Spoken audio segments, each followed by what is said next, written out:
மாண்புமிகு பேரவைத் தலைவர் அவர்களே, நம்முடைய மூத்த உறுப்பினர் முன்னாள் விவசாயத்துறை அமைச்சர்,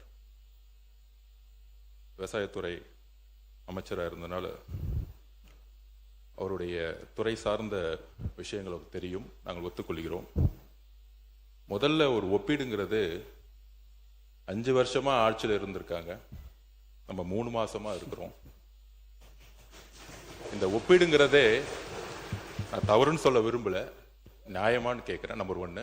2 கேள்விதான் கேட்கிறேன் விவசாயத்துறை அமைச்சரை பார்த்து. 200 உங்களை பார்த்து தான் பேசணும். முன்னாள் அமைச்சர் முன்னாள் அமைச்சர் 200 தொகுதிகளில் வெல்வோம், நாங்கள் தான் அடுத்த ஆட்சி அமைப்போம்ங்கிறதை உறுதியாக திராவிட முன்னேற்ற கழகம் நம்பியது. அதில் மாற்று கருத்து இருக்காதுன்னு திராவிட முன்னேற்ற கழகத்தில் இருக்கக்கூடிய சட்டமன்ற உறுப்பினர்கிட்ட நான் பதிவு பண்றேன். ஆனால் எங்களுடைய முதலமைச்சர் அவர் ஒரு விவசாயி சொன்னாரு அப்படின்னு 3 முறை பதிவு பண்ணாரு. அவருடைய முதல் பிரச்சாரம் காலடி பட்டது பரந்தூர்ல ஒரு விவசாயிகளுக்கு உதவியாக இருப்பதற்காக. அப்பொழுதே சொன்னார், என்னுடைய வாழ்க்கை விவசாயிகளுக்காக இருக்கணும். அப்படி சொன்ன எங்களுடைய மேனிஃபெஸ்டோல நாங்கள் சொன்னோம் விவசாய கடன் தள்ளுபடின்னு. அதை முயற்சியாக எடுத்து 5932 கோடி ரூபாயை தள்ளுபடி செய்திருக்கிறார். ஆனால் 200 தொகுதியில் வெல்வோம் சொன்ன திமுக தன்னுடைய தேர்தல் அறிக்கையில விவசாய கடன் தள்ளுபடி பேசவே இல்லை. அது அவரே ஒத்துக்கிட்டார். நாங்க அண்ணனே ஒத்துக்கிட்டார். அண்ணனே MRK பன்னீர்செல்வம் அண்ணனே ஒத்துக்கிட்டார். நாங்க விவசாய கடன் தள்ளுபடி பத்தி பேசவே இல்லை. விவசாய கடன் பத்தி ஏன் பேசல? அப்ப விவசாயிகளுக்கு கடன் இருக்குமா இல்லையாங்கிறது முன்னாள் விவசாயத்துறை அமைச்சருக்கு தெரியாதா? அப்பொழுது உங்களுக்கு அந்த எண்ணமே முதல் கிடையாது. நீங்கள் ஆட்சியில் ஒருவேளை வந்திருந்தாலும் அந்த எண்ணம் உங்களுக்கு கிடையாது. ஆனால் அந்த எண்ணம் எங்க தலைவருக்கு இருந்திருக்கு. ஒன்னே ஒன்னு இந்த அவையில பதிவு பண்றேன், அவர் சொல்லல செயல்படக்கூடியவர் எங்கள் தலைவர். சொன்னால் செய்வார். நம்பர் 1.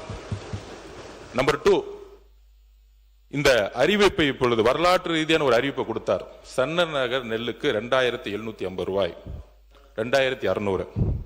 உங்களை மாதிரி எங்களுக்கு கமெண்ட் பண்ண தெரியும்.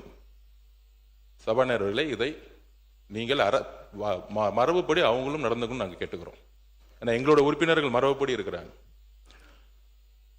கரும்புக்கு 4000 ரூபாய் கொடுக்கிறோம். இதற்கு பின்பு எதற்காக இதை முதலமைச்சர் உயர்த்தினார்? விவசாயி கிட்ட அவர் என்ன கேட்டார்? வந்தவன விவசாயி கிட்ட கேட்டார். PR பாண்டியன் அவர்களை பார்த்தாங்க, எல்லா விவசாய சங்கங்களை பார்த்தாங்க, எங்களை அழைத்து எல்லா விவசாய சங்கங்களும் பேச சொன்னாங்க.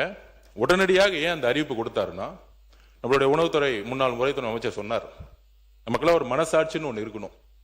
இதுவரைக்கும் நம்ம இங்க இருக்கக்கூடிய இல்ல அவரோ ரேஷன் கடையில இருந்து அரிசி வாங்கி நம்ம வீட்டுல சாப்பிட்டு இருப்போமா? மக்களுடைய பிரச்சனை இது, உண்மையான மக்களுடைய பிரச்சனை. பெரும்பாலும் முதல்வருடைய கவனத்திற்கு வந்தது இலவசமாக கொடுக்கக்கூடிய அரிசி மக்கள் வீட்டுல சாப்பிட முடியாத அளவுக்கு தரம் குறைந்திருக்கு. அதற்கு உடனடியாக முதலமைச்சர் சொன்னார், உடனடியாக 2750 சன்னரக நெல்லுக்கு விலை ஏற்றுவோம். அந்த நெல் அதிகமாக உற்பத்தி படும் பொழுது அந்த நெல்லை மக்களுக்கு கொடுங்கன்னு சொன்னதுக்காக இன்னைக்கு 2750 ரூபாய் ஏத்திருக்காரு. இதை எதற்காக ஏத்திருக்காருன்னு புரியணும். உணவுத்துறையில இப்ப இருக்க அரிசியோட நல்ல குவாலிட்டியான அரிசி கொடுக்கணும், சன்னரக அரிசி கொடுக்கறதுக்காக இந்த ஸ்கீமை கொண்டு வந்திருக்கார். நம்பர் 1. 4000 ரூபாய் எதற்காக கரும்புக்கு ஏத்திருக்காரு அப்படின்னா, விவசாயத்துறை அமைச்சர் சொல்லணும், முன்னாள் விவசாயத்துறை அமைச்சர் அண்ணன் சொல்லணும், கரும்போடைய ஏக்கர் பரப்பளவு இந்த 5 வருஷத்துல, கடந்த 5 வருஷத்துல எத்தனை லட்சம் ஏக்கர்ல இருந்து எத்தனை லட்சம் ஏக்கர் குறைஞ்சிருக்கு. குறிப்பாக வட மாவட்டத்தில் இருக்கக்கூடிய அமைச்சர் இங்க இருக்கு, முன்னாள் அமைச்சர் வேலுன்னு இருக்கிறாரு. எத்தனை லட்சத்துல இருந்து எத்தனை லட்சம் குறைஞ்சிருக்கு? தரவுகள் தான் ரொம்ப பேசினாரு. அண்ணன் முடிஞ்ச நீங்க தரவு சொல்லுங்க, எங்கிட்ட தகவல்கள் இருக்கு, அவருக்கு வாய்ப்பு கொடுங்க. 100% 30% குறைஞ்சிருக்கு கரும்புடைய சாகுபடி. எல்லா ஃபேக்டரிஸும் மூடி இருக்காங்க. தமிழ்நாட்டிற்கு தேவையான சர்க்கரை அளவு இதே மாதிரி நம்மளுடைய விவசாயிகள் கரும்பு பயிர் பண்ணலாம். நாளைக்கு மகாராஷ்டிரால இருந்து இறக்குமதி பண்ணக்கூடிய நிலைமை வரும். இன்றைக்கு மகாராஷ்டிரால இருந்து வந்துட்டு இருக்கு. இதற்காக தான் இன்னைக்கு 4000 ரூபாய் இன்றைக்கு விலையை அனௌன்ஸ் பண்ணியிருக்கிறாரு. சோ கரும்போடைய உற்பத்தியே கடந்த 5 வருடத்தில் 70% குறைஞ்சிருக்கு, ஆலைகள் மூடப்பட்டிருக்கு. சோ விவசாயிகள் பயிரை விதைய வாங்குறதுல இருந்து, உரத்தை வாங்குறதுல இருந்து, உரத்தை வாங்கி அறுவடை பண்ணி அதை எடுத்துட்டு போய் கொள்முதல் பண்ணக்கூடிய இடத்துல 40 ரூபாய் வாங்கினதுல இருந்து குறைந்தபட்ச விலை இல்லாமல் இன்னைக்கு விவசாயிகள் கண்ணீரோட தான் இன்றைக்கும் இருந்திருக்கார்கள். உறுதியாக நாங்கள் சொல்றோம், இந்த ஆட்சி 5 வருடம் முன்பு விவசாயிகளோட பொற்கால ஆட்சியாக எங்களுடைய முதலமைச்சர் உருவாக்க சொன்னதை செய்வார்.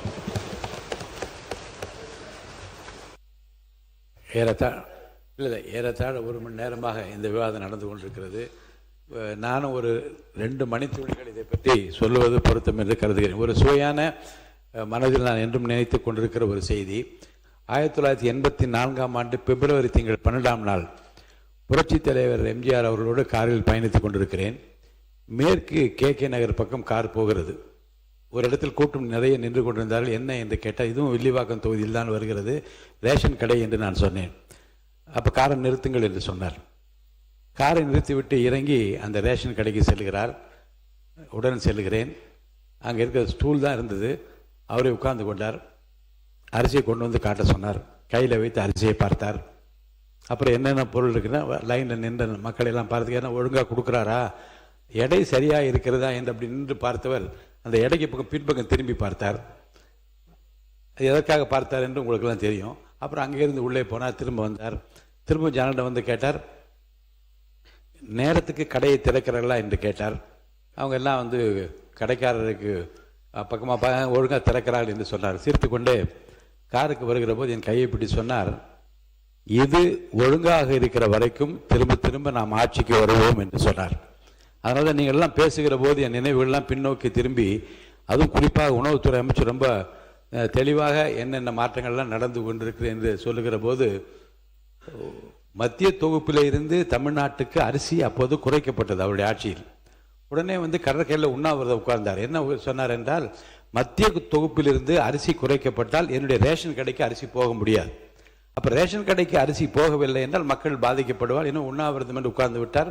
அன்றைக்கு மத்திய விவசாயத்துறை அமைச்சராக இருந்த ராவ் பீரேந்திர சிங் அவர்கள் நேரில் வந்து, இனி அந்த தொகுப்பிலே குறைப்பு என்பது இருக்காது, தமிழ்நாட்டுக்கு உரிய பங்களிப்பு தரப்படும் என்று சொல்லி உண்ணாவிரத்தை முடித்து வைத்தாங்க. இதை எதற்கு சொல்கிறேன் என்றால், உணவு பங்கீட்டு துறையில் அவர்கள் மாண்பு உணவுத்துறை அமைச்சர் சொல்வது உன்னிப்பாக நான் பார்த்து கொண்டே இருந்தேன். ஒரு விஞ்ஞானபூர்வமான ஒரு மாற்றத்தை கொண்டு வர வேண்டும் என்கிற ஆர்வத்தும், அதன் காரணமாக தான் நீங்கள் உங்கள் ஆட்சியில் என்னென்ன செய்தீர்கள் என்பதையெல்லாம் மக்களும் தெரிந்து கொள்ள வேண்டும்.